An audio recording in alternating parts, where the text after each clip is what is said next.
Radio Publique Africaine.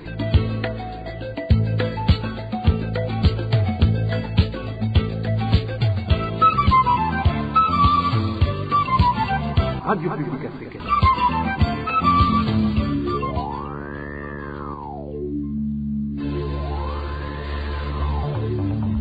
C'est le moment de suivre le journal parlé en français.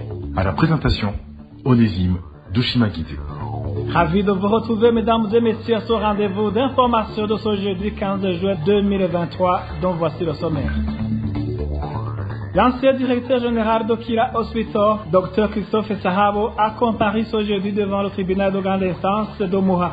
3 points étaient à l'ordre du jour, dont celui en rapport avec la question de statuer sur son emprisonnement illégal si l'on considère les irrégularités procédurales de son cas. Au sommet également, la coalition burundaise des défenseurs des droits de l'homme vivant dans les camps de réfugiés, CBDH Vicar, demande à la justice ougandaise de diligenter des enquêtes approfondies afin que les auteurs de différents crimes dont sont victimes les réfugiés burundais vivant dans ce pays soient identifiés et traduits en justice. Dans cette édition, nous parlons aussi des conséquences liées au retrait de la circulation des anciens billets de 10 000 et 5 000 francs burundais qui continuent à se manifester dans différentes localités du Burundi. Certains commerçants refusent de les recevoir et sont tentés de fermer leurs boutiques. Les détails tout de suite. Ouvrons cette édition sur la page de justice. Le docteur Christophe Sahabo a été privé de ses droits en tant que prisonnier. Pire encore, même son avocate et sa parenté ont été séquestrés juste pour avoir osé défendre les droits de son médecin. Ce que leur permet pourtant la loi. Le point avec Josiane Mouzanez. En appel, le docteur Christophe Sahabo a comparu en audience devant la chambre de conseil de la cour d'appel de Moura. C'était en date du 8 juillet 2022. Et là aussi, en violation flagrante de la loi procédurale pénale, la décision qui le maintient en détention préventive a encore été prise et prononcée en date du 13 juillet 2022, c'est-à-dire 5 jours après les débats en chambre de conseil, au lieu des 48 heures exigées par l'article 157 du Code de procédure pénale. Plus grave encore, cette décision ne lui a été signifié qu'en date du 20 juillet, c'est-à-dire 7 jours après la prononciation, au lieu de 48 heures. En plus de ces irrégularités procédurales qui devraient pousser le juge à constater la nullité ab ovo, le docteur Christophe Sahabo a également été privé en tant que prévenu détenu des droits les plus absolus. En effet, il n'a pas pu participer aux obsèques de sa mère, malgré qu'il en ait fait la requête auprès des autorités pénitentiaires et judiciaires, ce qui transgresse la loi portant régime pénitentiaire au Burundi. Même sa famille, y compris son épouse et ses enfants, doit requérir une autorisation spéciale auprès de la direction de la prison centrale de Mimba pour pouvoir lui rendre visite. Ici, c'est sans oublier qu'il a même été privé pendant un certain temps des médicaments dont il avait besoin vu qu'il souffre de maladies chroniques. Sa persécution ne s'est pas arrêtée là, car au mois de septembre 2022, la justice burundaise s'en est également prise à l'un de ses frères, M. Étienne Sahabo, ainsi qu'aux actionnaires qui ne cautionnaient pas à cet emprisonnement arbitraire. Ces derniers ont été emprisonnés alors qu'ils avaient répondu présents à une réunion de crise pour voir comment gérer la situation à l'amiable. Même son avocate, maître Sandra Ndaïzeye, n'y a pas échappé, ce qui prouve à suffisance que la justice burundaise veut à tout prix priver le docteur Sahabo de son droit à la défense en s'y employant par l'intimidation et menace à l'endroit de son avocate qui ne faisait que son travail comme le lui permet le règlement d'ordre intérieur de l'ordre des avocats ainsi que l'article 35 de la loi sur l'ordre des avocats, laquelle loi stipule que l'avocat jouit d'une immunité dans l'exercice de sa profession, que ce soit au sein du tribunal ou en dehors. Vous saurez que 14 mois après son incarcération, le docteur Christophe Sahabo n'a jamais comparu en audience publique, et ce, faute de preuves tangibles et irréfutables, raison pour laquelle toutes les audiences qui ont été prévues ont toujours été ajournées. Dossier à suivre. Vous saurez que ce jeudi 15 juin, le docteur Christophe Sahabo a comparu devant le tribunal de grande instance d'Omuha. 3 points étaient à l'ordre du jour. Il était question de statuer sur l'emprisonnement illégal du docteur Sahabo si l'on s'en tient aux irrégularités procédurales de son cas et aux accusations du ministère public à son égard. Le deuxième point consistait à savoir si le tribunal de grande instance d'Omuha est compétent pour trancher les litiges commerciaux entre actionnaires de l'hôpital Kira. Et le troisième point consistait à se prononcer sur le fait que la partie civile à savoir l'actionnaire minoritaire Sokabu et la direction intérimaire d'Okila Hospital, a une capacité de poursuivre en justice au nom de la société commerciale Kila Hospital. L'affaire a par après été mise en délibéré. Toujours au chapitre justice, la coalition burundaise des défenseurs des droits de l'homme vivant dans les camps des réfugiés CBDH Vicar a accueilli avec regret la mort d'Alexis Nimubona, un réfugié burundais qui a été assassiné dernièrement en Ouganda. Et la CBDH Vicar demande à la justice ougandaise de diligenter des enquêtes approfondies afin que les auteurs de différents crimes dont sont victimes les réfugiés burundais vivant dans ce pays soient identifiés et traduits en justice.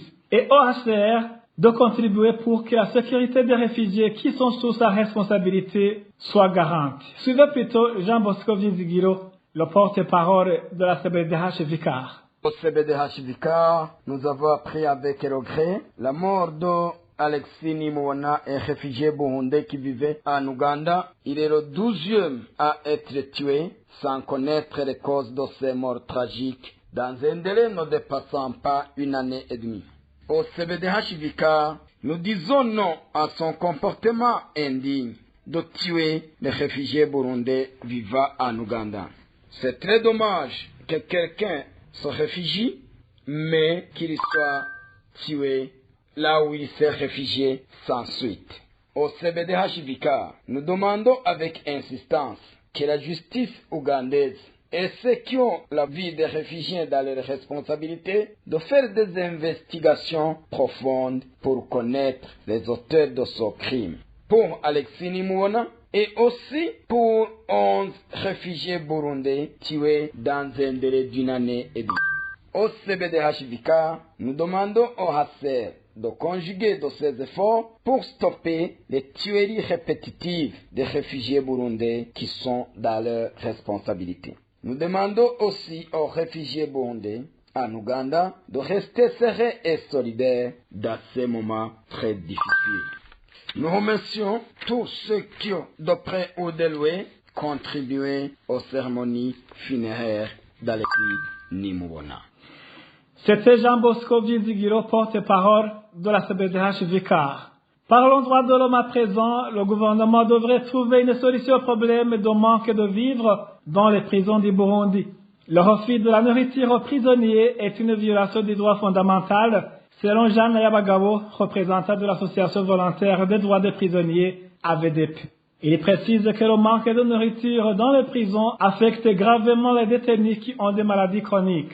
Écoutez plutôt Jean Nayabagabo, représentant de l'AVDP. AVDP muri ako karere riremeza ko inzara ihari muri ayo mabohero kandi imaze iminsi itari mike. AVDP imenyesha kandi ko mu gihe abapfungu bari basanzwe bafungurirwa ibiharage n'ifu y'imyumbati canke y'ibigori ku munsi mu gihe La famine se vit depuis longtemps dans les prisons de cette partie du pays. L'AVDP tient aussi à informer aussi que les prisonniers bénéficient normalement de vivres comme le haricot, la farine du manioc ou du maïs par jour. Si les dossiers d'arrêt alimentaire manquent dans ces prisons, ça crée une insécurité alimentaire. Déjà, la quantité que bénéficient les détenus est insuffisante. L'AVDP indique aussi que si les prisonniers ne bénéficient pas des rations alimentaires comme d'habitude, c'est la violation de leurs droits. L'AVDP trouve aussi que s'il y a un manque de nourriture dans les maisons carcérales, ça affecte gravement les prisonniers, surtout ceux qui ont des maladies chroniques et qui risquent de mourir de faim. L'AVDP informe que la surpopulation dans des maisons carcérales crée la famine. On demande au ministère de la Justice de libérer des prisonniers qui n'ont pas de fautes graves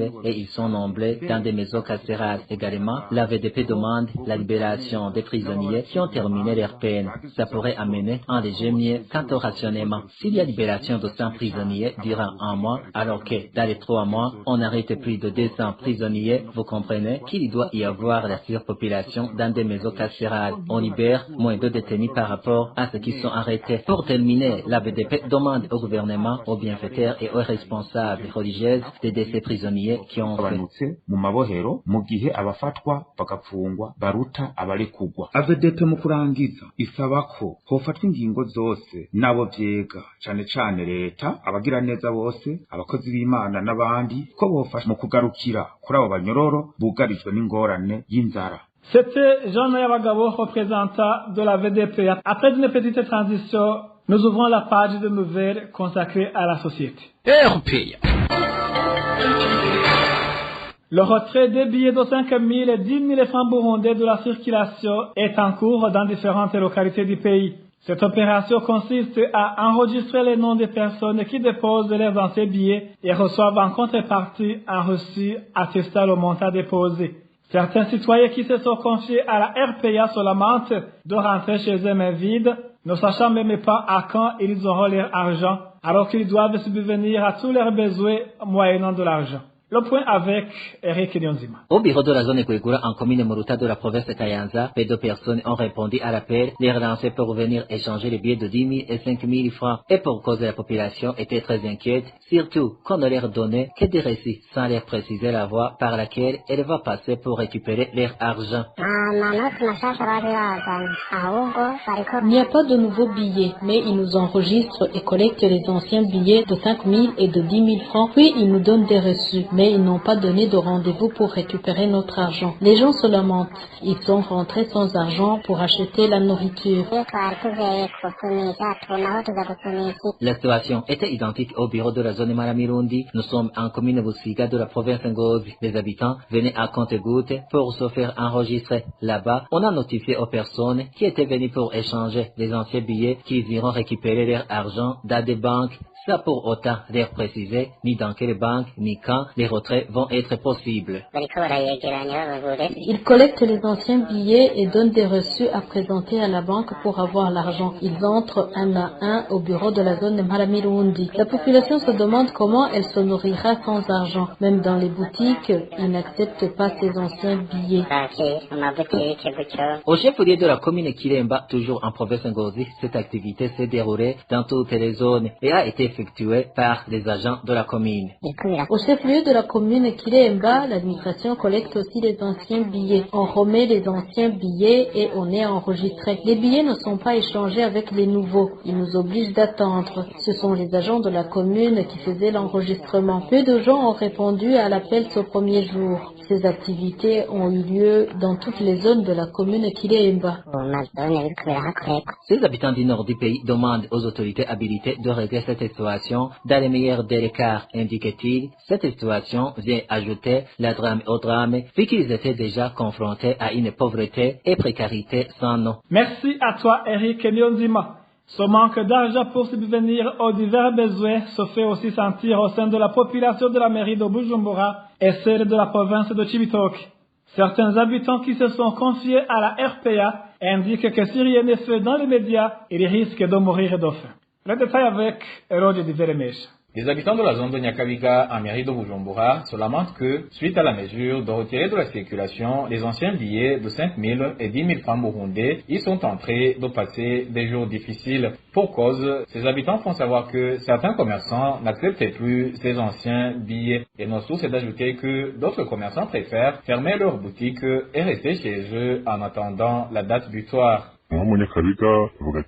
Les boutiquiers refusent des billets de 5 000 et 10 000 francs burundais. On est arrivé à ce que les commerçants ferment même leurs boutiques, arguant que ces billets, s'ils deviennent nombreux, ils auront des problèmes d'aller les déposer aux banques, d'autant plus qu'ils ont été limités à 10 millions par individu. Ils disent qu'ils font cela pour éviter des risques. Même son de cloche en commune Rugombo, province de Cibitoke. Si tu possèdes ces anciens billets de 5 000 et 10 000 francs burundais, tu peux faire le tour des marchés sans avoir ce que tu veux car les vendeurs n'acceptent pas ces billets. Imaginez qu'il arrive que les gens passent une journée sans manger alors qu'ils ont ces billets dans leur poche. C'est très dommage. La RPA a été informée également que ceux qui vendent des unités ou font le transfert d'argent par téléphonie mobile n'acceptent pas eux aussi les anciens billets. Aujourd'hui, ils avancent comme motif le délai qui reste avant la fin de la période donnée par la BRB. Les agents de transfert d'argent et des unités de Limicash, eux aussi, n'acceptent pas ces billets. Ils nous disent qu'ils ont peur de travailler à perte. Ils expliquent qu'ils font souvent des longues files d'attente devant les banques et rentrent comme ils sont venus alors que le délai donné pour le dépôt est presque fini. En général, ces habitants demandent le prolongement du délai donné par la BRB afin que ceux qui n'ont pas encore obtenu l'occasion de l'échanger puissent continuer à survivre. Merci à toi aussi, Eloge Duvel-Mécha. Les conséquences dues au manque de nouveaux billets de 5 000 et 10 000 francs burundais continuent à se manifester dans le pays. Certains commerçants en mairie de Bujumbura ont décidé de fermer les magasins en attendant que ces nouveaux billets de 5 000 et 10 000 francs soient disponibles. Mais leur décision a rencontré le refus des administratifs. Le point avec Dani Claire et la trouve. Dans la zone Kinama de la commune Nahangwa, à mairie de Bujumbura, certains commerçants disent qu'ils sont désorientés suite à la mesure de la Banque nationale BRB de changer les billets de 5 000 et 10 000 francs burundais. Ces commerçants font savoir qu'ils ont alors décidé de fermer leurs magasins pour éviter d'enregistrer des pertes car les clients ne donnent que des anciens billets. Mais la décision de fermer leurs magasins leur a causé des problèmes du fait que les autorités administratives sont venues les punir en fermant leurs magasins avec d'autres cadenas. À présent, puisque nous n'avons pas où amener les anciens billets apportés par les clients, nous avons pris la décision de fermer nos magasins afin d'attendre que les nouveaux billets soient disponibles. Mais si on ferme, les autorités viennent y mettre leur propre cadenas. C'est devenu vraiment un casse-tête pour nous. Au moment où de nombreux secteurs économiques sont perturbés par cette récente mesure de la banque BRB, ces commerçants demandent aux dirigeants du pays de résoudre ce problème qui les hante. Nous demandons alors au gouvernement soit de prolonger le délai de retrait des anciens billets, soit de suspendre cette décision ou encore d'émettre les nouveaux billets suffisants pour qu'ils soient à la disposition de tous citoyens afin d'assurer la continuité de nos activités quotidiennes. Sinon, la vie des citoyens et celle du pays seront paralysées. Dans le délai de 10 jours qui a été donné par la banque BRB pour que toutes les personnes en possession de ces anciens billets les aient versés dans les banques, il ne reste que 2 jours seulement. Merci à toi aussi, Dani Claire et à Troumva. Merci, mesdames et messieurs, d'avoir prêté oreille attentive. Et ainsi prend fin cette édition. Merci aussi à l'équipe de la rédaction et à l'équipe technique pour leur bonne collaboration. À la présentation, vous étiez avec Onésime de Chimagis. Au revoir.